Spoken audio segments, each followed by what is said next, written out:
네, 안녕하세요. 증권맨입니다. 오늘 코스피는 1.79%, 코스닥은 2.20% 상승 마감을 했습니다.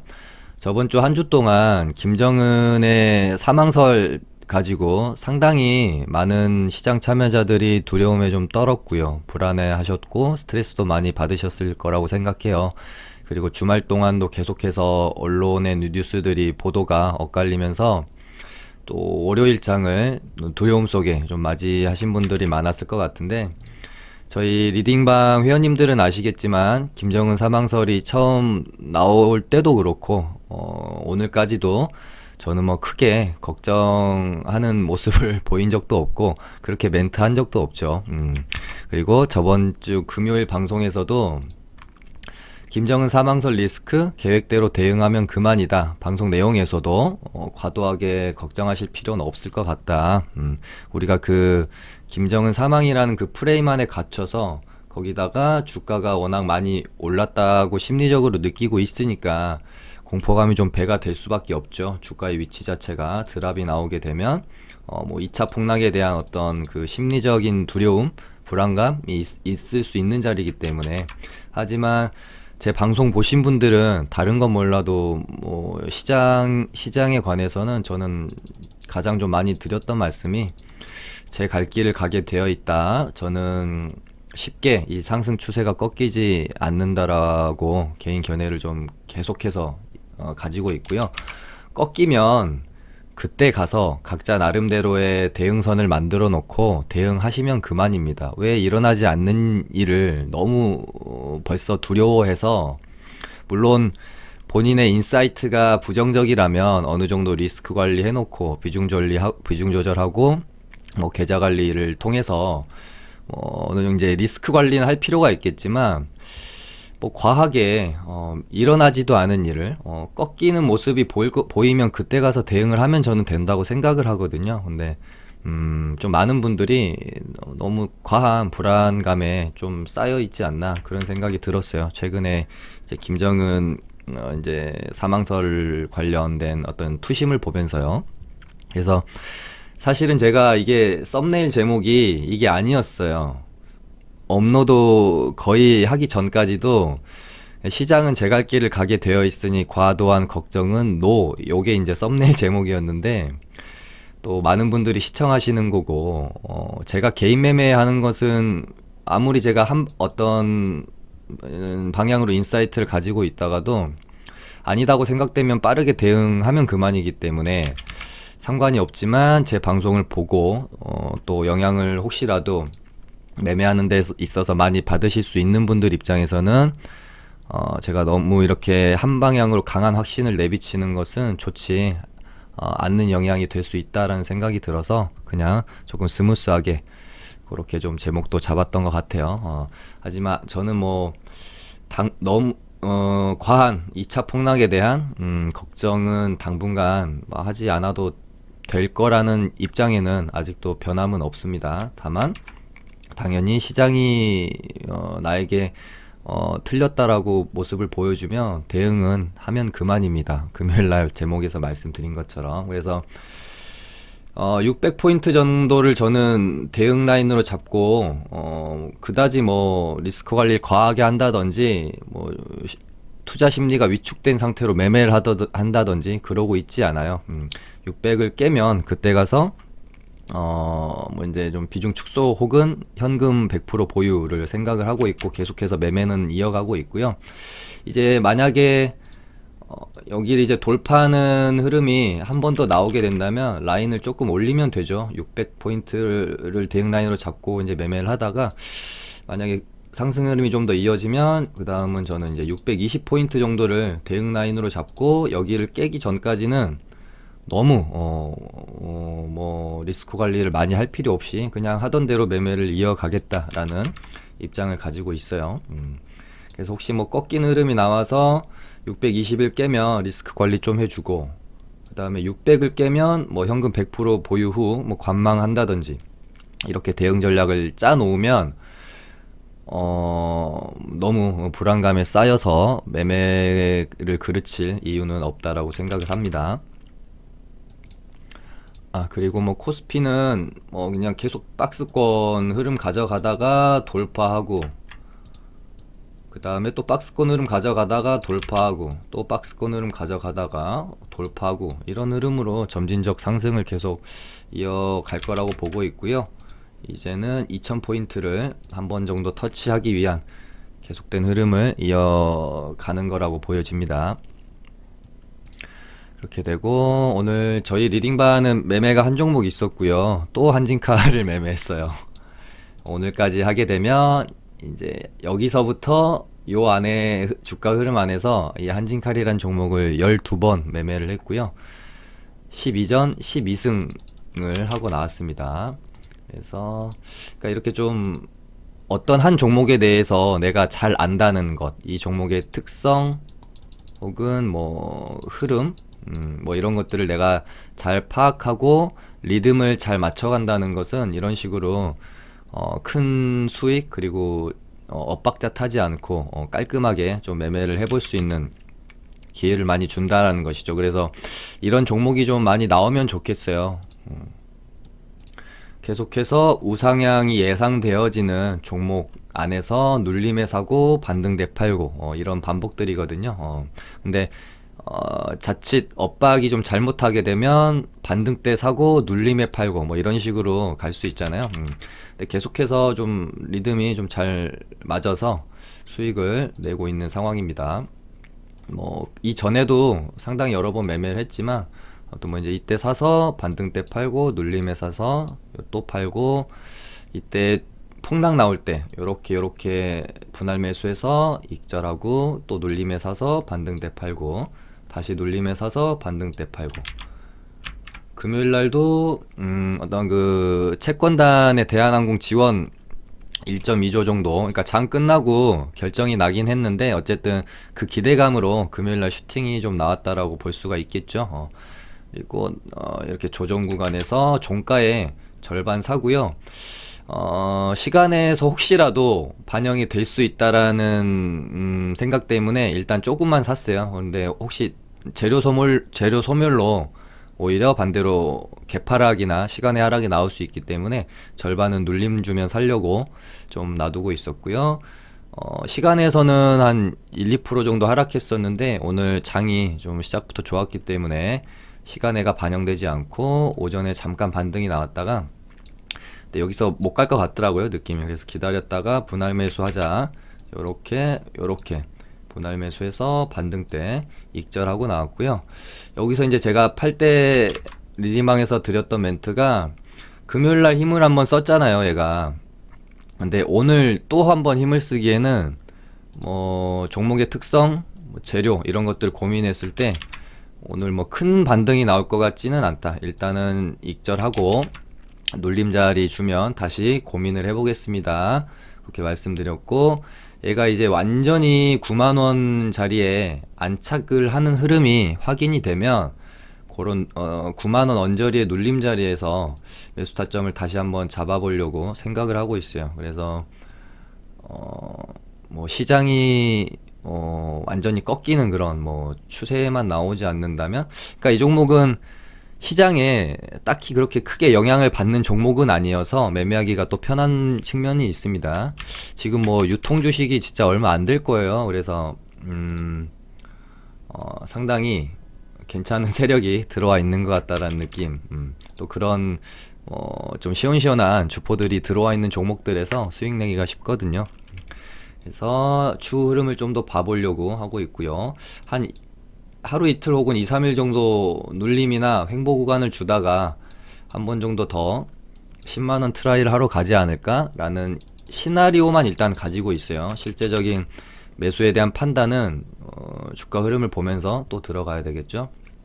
그리고 얘를 좀 제가 재밌는 특성 하나를 말씀드리면, 이제 방송에서 말씀드리기 때문에 앞으로는 또 안 그럴 수도 있습니다. 근데 이게 그냥 웃자고 하는 소리고요. 얘가 금요일만 올라요. 그러니까 금요일만 오른다는 게 아니라 금요일날 급등을 한다는 거죠. 이때도 금요일이죠. 이날도 금요일이죠. 요때는 안 그랬고, 요날도 금요일이죠. 요날도 금요일이죠. 그러니까 앞전에 수많은 금요일 중에 하루 정도 빼고는 다 뭐 20% 이상씩 급등이 나왔어요. 재밌죠? 그냥 웃자고 하는 소리고요. 그렇다고 금요일 날 매수하시면 안 됩니다. 또 한진칼은 이렇게 좀 익절을 잘 하고 나왔습니다. 그다음에 오늘 시장은 일단 코로나주들부터 살펴보면 치료제 쪽이 힘이 좀 빠지는 느낌이 들죠. 이래저래 뭐 렘데시비르도 그렇고 클로로킨도 그렇고요. 뭔가 이제 좋은 뉴스보다는 뭔가 좀 부정적인 뉴스들이 주말 동안에도 많이 나왔고 실제적인 약효에 대해서 뭔가 좀 의문이 드는 그런 좀 뉴스들이 많이 나왔죠. 그러다 보니까 당연히 투심 자체는 그렇게 좋을 수가 없을 것 같아서 저도 조금 약할 수 있겠다 생각했는데 오늘 뭐 치료나 쪽에서는 그렇게 특이사항이 있는 뭐 소테마나 뭐 파미셀 정도가 반등이 나온 거를 제외하면 특이점은 좀 없었던 것 같고 또 다시 치료제 쪽의 투심을 회복시킬 수 있을 만한 뉴스가 한번 떠줘야 될 것 같아요. 그 전까지는 이런 식으로 좀 힘없이 흘러갈 가능성이 좀 크지 않겠느냐 그렇게 보고 있어요. 파미셀 같은 경우는 일단 금요일날 악재가 좀 있었는데 개파락 후에 흐름을 완전히 죽여버리려고 하는 모습은 아니어서 얘는 이 정도에서 저점 잡고 요 갭 정도는 회복하는 흐름이 나올 수 있겠다 생각했는데 오늘 반등까지 해서 갭은 다 채워놨죠. 여기서 내일 모레가 좀 중요할 것 같아요. 이런 식으로 뽑아주는 흐름이 안 나오고 만약에 내일 모레 좀 흘러내리면 얘는 이대로 시세를 마감할 가능성도 좀 있겠다라고 생각을 하고 대응을 잘 하셔야 되겠습니다. 왜냐하면 테마 자체도 죽어버리고 고점에서 흘러내리면 좀 많이 물릴 수 있기 때문에 최후의 마지노선은 요 정도 가격 16,000원 정도 가격 라인을 잡고 좀 안에서 트레이딩을 하시던지 보유를 하시던지 하면 될 것 같습니다. 파미셀 그렇게 보고 있고요. 북강약품도 이제 이 라인이 중요하죠. 딱 여기다가 종가 지금 갖다 놨는데 26,500원 깨면 얘는 이런 식으로 음봉 하나 떨어질 가능성도 있어요. 26,000원, 26,500원 라인을 깬다거나 이렇게 21선이 올라올 건데 21선 지지하고 반등이 나오지 않으면 저 개인적으로 얘는 그렇게 좋게 보고 있지 않습니다. 왜냐하면 또 파동도 이렇게 3번씩이나 나왔기 때문에 이 라인 26,500원 이렇게 이 가격대 혹은 이 21선을 이탈하는 흐름이 나오면 좀 대응하시는 게 좋을 것 같고 그 후로는 뭐 이런 식으로 반등 한번 노려볼 수도 있겠죠. 그렇게 보고 지금 치료제 쪽에서는 최근에 가장 강했던 부강약품이랑 렘데시비르 관련주인 파미셀 정도 지금 보고 있고 혈장 관련주들 녹십자 MS 얘가 딱 여기가 이제 저항 라인인데요. 7,700원 이런 식으로 계속 이렇게 채워가죠. 일단 오늘은 좀 쉬었는데 여길 만약에 돌파하게 되면 괜찮은 흐름 또 나올 수 있을 것 같습니다. 혈장 관련된 뭔가 뉴스를 기다렸다가 그 뉴스랑 함께 장대 양봉을 이렇게 뭐 장대 양봉까지는 아니더라도 반등 흐름이 충분히 나올 수도 있다라고 보고 있고요. 녹십자 MS 같은 경우는 투자 경고가 지금 해제 되는 것 같으니까 시간에서 반영이 되네요. 근데 뭐 또 갭 살짝 띄었다가 죽는 흐름도 많이 나오기 때문에 얘네는 뉴스가 있어야 아마 가지 않을까 생각을 하고 있고 진단키트 쪽은 뭐 그냥 개별적으로 각자 흐름을 좀 만들어 가고 있는 흐름이고 뭐 그렇게 나쁘게 보고 있지는 않습니다. 진단키트도 참 잘 안 죽습니다. 계속해서 그러니까 지금 코로나 테마들을 보면 실제로 이 매출로 이어지는 재료들은 쉽게 죽지 않죠. 뭔가 뜬구름 잡았던 테마들 실제로 매출로 반영이 되지 않는 테마들은 그러니까 테마가 끝으로 갈수록 급격하게 힘을 잃는 경향이 많고요. 실제로 매출로 이어질 수 있는 모멘텀을 가진 테마들은 계속해서 흐름을 이어나가는 경우가 좀 많이 있는 것 같아요. 그래서 진단 키트도 그렇고 마스크주들도 흐름을 다시 가져가려고 하는 상황이고, 손소독제 관련주들도 나쁘지 않죠. 이수학이 대장으로 보여지고 그 뒤를 한국알콜. 지금 마스크는 톱텍이랑 레몬 제가 두 개 보고 있고, 손세정제는 이수학이랑 한국알콜 이렇게 좀 보고 있습니다. 그리고 최근에는 뭐 당연히 언택트, 원격 이쪽으로 좀 많이 수급이 쏠려 있는 상황이고, 그 다음에 식품주도 나쁘지 않다. 오늘 CJ 시푸드가 얘도 참 쉽게 안 죽습니다. 4,200원 뚫어주면 양봉 하나 솟을 수도 있겠다라고 생각하고 저도 지켜보고 있는 종목이고요. CJ 시푸드. 식품주 가운데서는 얘랑 서울식품은 좀 뭔가 거래도 너무 적고, 그래서 식품주 중에서는 CJ 시푸드가 제 눈에는 제일 좀 괜찮은 것 같네요. 그리고 얘가 끼도 참 좋아서 나쁘지 않습니다. 그 다음에 금요일날 방송에서 언급드렸던 이 자율주행 쪽, 얘를 제가 계속 지켜보고 있었고, 저희 리딩반에서 매수 사인을 참 깜빡이라기보다는 머뭇머뭇하다가 계속해서 한 두 번, 세 번 매수 타임을 놓쳤던 테마고 종목이고 그래요. 방송에서는 말씀드렸었잖아요. 얘네들이 자율주행 쪽도 한번 괜찮을 수 있다. 차트도 만들어 가고 있고, 얘네도 요런 정도의 매물대를 넘어서면 양복이 하나 솟을 수 있겠다. 그러니까 뭐 제가 뭐 개인 매매할 때는 보고 있던 게 날아가더라도 뭐 그렇게 워낙 이제 제가 개인 매매할 때는 단기 성향이 강해서 뭐 그렇게 이제 마인드가 흔들리지 않는데, 이제 리딩 같은 경우는 좀 이제 너무 단기보다는 단기 수익 매매 위주로 하다 보니까 좋은 종목 혹은 내가 매수하려고 했는데 머뭇거렸던 종목들, 이런 것들이 좀 놓치게 되면 좀 그 아쉬움이 좀 많이 큰 것 같아요. 특히나 모바일 어플라이언스랑 모트렉스 두 개는 이 흐름 자체를 제가 계속 추적하고 있었고 매수 타이밍을 노리고 있었는데, 오늘 오전에라도 좀 매수를 했었어도 괜찮았을 텐데 좀 아쉬운 면이 있네요. 얘는 이제 다시 좀 기다려 봐야 되겠죠. 요 정도 저항대를 넘겨놨고, 여기서 뭐 음봉 하나 떴다가 또 이런 식으로 양봉 떴다가 요렇게 흘러가게 되면은 또 요 저항대를 넘는 슈팅 한번 나올 수도 있기 때문에 지켜보시면 될 것 같고요. 그 다음에 지금 뭐 일자리는 금요일날 제가 말씀드렸었고, 수소차 중에서 뭐 풍국주정은 이 18,000원이라는 가격대에서 위에서 좀 놀다가요, 금요일날 방송에서 말씀드린 것처럼 화요일날 종가 위에서 얘가 끝나면 단기과열 걸리는 걸로 제가 알고 있어요. 그러니까 목요일날 슈팅 한번 줬다가 화요일날 종가 밑에서 끝내놨죠.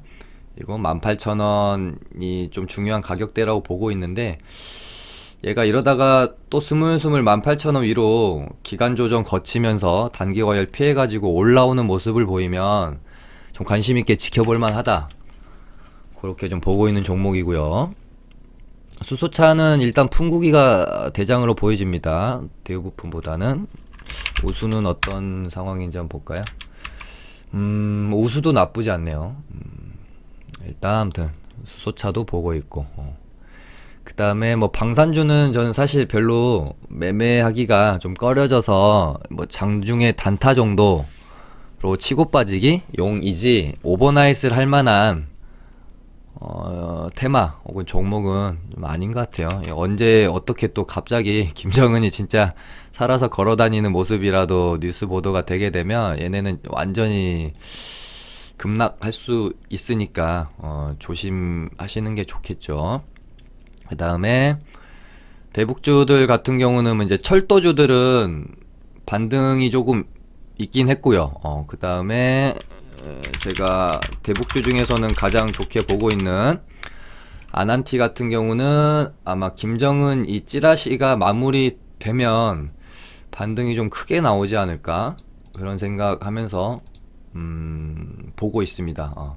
얘도 이 박스권 흐름으로 계속 일단은 흘러가고 있죠. 이러다가 김정은 사망, 혹시라도 김정은이 뭐 이제 그 신변에 이상이 없다는 게 확인이 되면 아마도 한번 장대 양봉이 뽑아질 수 있는 종목으로 보고 있고요.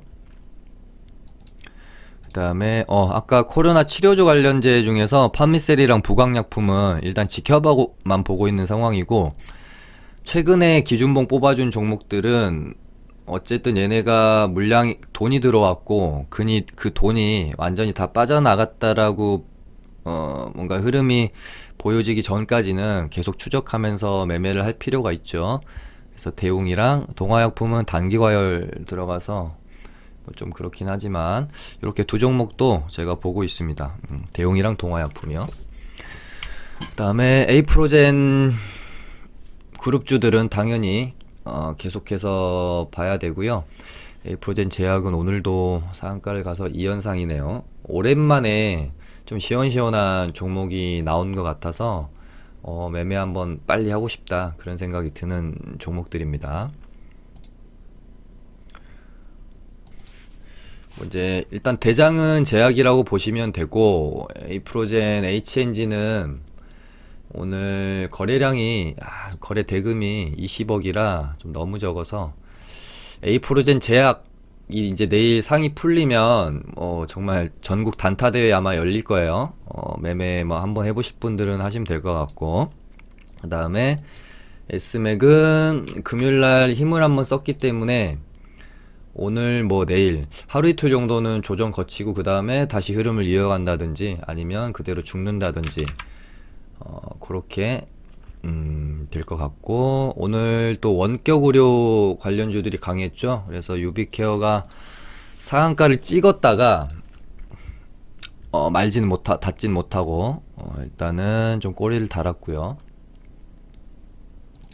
저는 개인적으로 찍는 정도는 괜찮아요. 상한가를 찍는 정도는 괜찮은데 닫았다가 조금 시간을 두고 있다가 풀리는 종목들이 있죠. 이런 종목들은 좀 눌림 매매 안 하려고 많이 제가 하는 편입니다. 왜냐하면 그러니까 그 가능성이라는 것은 그럴 수도 있고 안 그럴 수도 있는 거기 때문에 모르는 건데, 상한가를 닫았다가 풀리는 애들은 이 상한가 종가에서 물량이 정리되었을 가능성도 우리가 볼 수 있잖아요. 물론 물량을 더 모으기 위해서 상한가 일부러 풀어서 물량 더 모아서 올리는 경우도 있어요. 그러니까 경우의 수는 두 가지인데, 물량을 다 정리했을 이 경우의 수에 내가 걸리면 눌림 잡았다가 그냥 골로 가니까 좀 조심하는 측면은 있습니다. 하나의 팁으로 드리는 거고. 유비케어는 이제 상한가를 잠그지는 않았었기 때문에 터치한 수준이라서 조금 더 봐도 될 것 같고, 재료 자체가 되게 좋잖아요. 원격 쪽도 뭐 지금 비트컴퓨터랑 가비아가 단기 과열 들어가 있다 보니까 힘이 조금 안 써지는 거죠. 왜냐 어쨌든 시장에서 거래가 실려야 그 테마 자체가 시장을 주도하면서 힘을 팍팍 쓰는데, 이제 대장주들인 애들이 단기 과열에 걸려 있으니까 뭐 상승률은 좀 나올지언정 시장을 주도하기는 힘들죠. 그렇게 됐고요. 오늘 뜬금없이 또 홍정욱 관련주가, 그러니까 뜬금없다라기보다는 예상은 할 수 있는 부분이었어요. 충분히 그때 대선이 끝나고 나서 어찌됐건 이제 야당 쪽에서 뭔가 새 인물이 나와줘야 된다라는 것에는 이견이 없잖아요. 그러면 이 새 인물로 거론될 수 있는 사람 중에 참 여러 가지 측면에서 부합한 인물인 건 맞습니다. 그러니까 항상 정치권에서는 새 바람을 좋아하고, 이 새 바람이 일어났을 때 상당히 큰 효과를 일으키기 때문에, 그러니까 뭔가 좀 캐캐 묵은 정치인들은 이 새 바람을 일으키기가 힘들잖아요. 인지도는 있을지언정. 근데 이 새 바람을 일으키기에 진짜 적합한 인물이 사실은 홍정욱 씨였는데, 이제 딸 문제로 한번 좀 이제 시끄러웠죠. 하지만 대안이 없기 때문에 또 한번 홍정욱 씨가 주목을 있지 않나라는 생각을 해봅니다. 이렇게 되면 이제 어찌됐건 악재건 뭐건 그거는 다 시장이 사실은 결정 지어버리는 거거든요. 시장이 그거 악재로 안 쓸 거야, 의미 없어 이제라고 말하면 그냥 그렇게 가는 겁니다 사실. 시장도 뭐 최근에 시장도 우리가 그렇잖아요. 코로나 뭐 전 세계적으로 상황이 안 좋은 거 이런 거 필요 없죠. 그냥 큰 흐름이 올린다라고 생각이 들면 올리는 거예요. 그런 거 상관없이. 하물며 이렇게 큰 마켓도 이러는데 종목은 오죽하겠어요? 그러니까 우리가 항상 하는 말이 있잖아요. 그냥 시장이 옳다. 시장이 A라고 하면 A인 거고요. B라고 하면 B인 겁니다. 이 사실관계를 우리가 판단할 필요는 없다라는 거죠. 아무튼 오늘은 이렇게 해서 한번 짚어봤습니다. 방송 마쳐보도록 할게요. 감사합니다.